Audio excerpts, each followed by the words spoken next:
sport, on va dire ça, qui se présente à vous.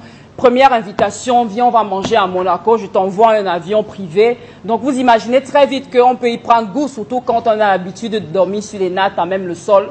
Donc, sauf que c'est vrai, j'ai fait ça.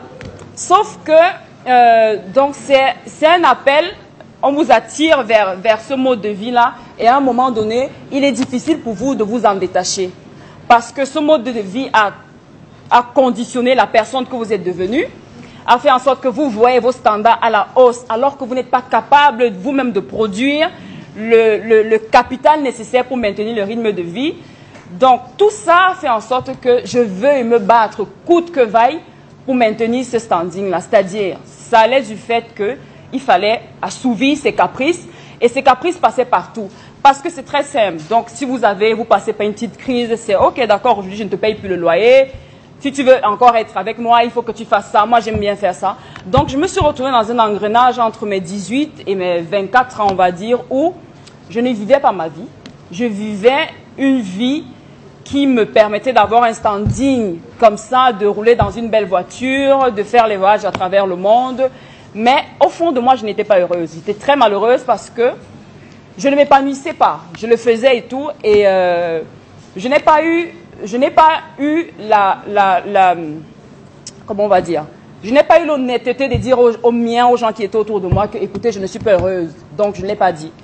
Heureusement pour moi, quelques années plus tard, 3, 4 ans, 5 ans plus tard, je me suis posé la question qu'Hélène s'est posée un soir chez moi. Je me suis demandé, est-ce que c'est la vie que mon père aurait voulu que je vive? Est-ce que mon père aurait voulu que je sois une femme objet? Ou est-ce que mon père aurait voulu que je prenne ma vie en main?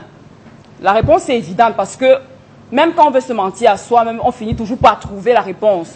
J'ai décidé ce soir-là de prendre ma vie en main, de poster ma candidature. Je n'avais que le bac. Comme je vous ai dit, je n'ai pas fait des études secondaires, universitaires, pardon. Donc j'ai posé ma candidature, j'ai profité d'une période où on était un peu en froid, j'ai posé ma candidature et j'ai commencé à travailler. Quand j'ai commencé à travailler, il y avait autour de moi mes collègues de boulot qui gagnaient à peine 10% de ce que je me faisais en un mois, juste en un voyage. Mais devinez quoi, elles étaient les plus épanouies possibles, les plus gaies. Moi, quand on rentrait du travail à l'aéroport, je démarrais ma dernière voiture climatisée et tout siège en cuir. Mais elle est montée dans la navette, mais il y avait une ambiance plus chaleureuse. Elle se sentait bien et moi, j'étais toujours malheureuse. Au point où, quelques années plus tard, même pas 2 années ou une année et demie, j'ai dit à la personne avec qui j'étais, tu sais, tu m'as fait beaucoup de bien sur le plan matériel.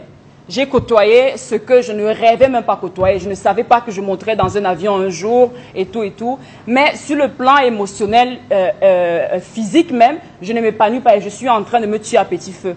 Je pense que ce que j'ai toujours voulu, moi, dans ma vie, c'est me poser, avoir une famille, avoir des enfants et bâtir ma carrière. Parce que je suis de ce type de femme-là qui pense que la femme doit travailler pour apporter également, en fait, d'équilibrer le foyer. À ma grande surprise, il a très mal pris. La rupture s'est très, très mal passée. En 2014, il a balancé toutes mes photos intimes. Je ne veux pas, c'est vraiment, je vous raconte ça à vous comme ça. Et l'histoire a tourné, c'est devenu un drame international même. Donc peut-être certains d'entre vous ici ont appris cette histoire. Mais vous savez quoi? J'étais tellement déterminée à sortir de cette vie parce que les gens qui me jugeaient se demandaient, mais ça n'a aucun sens. Comment veut-elle prétendre laisser tout ce luxe-là pour vivre une vie normale? Pardon. Elle raconte des histoires et tout. Mais si tu n'as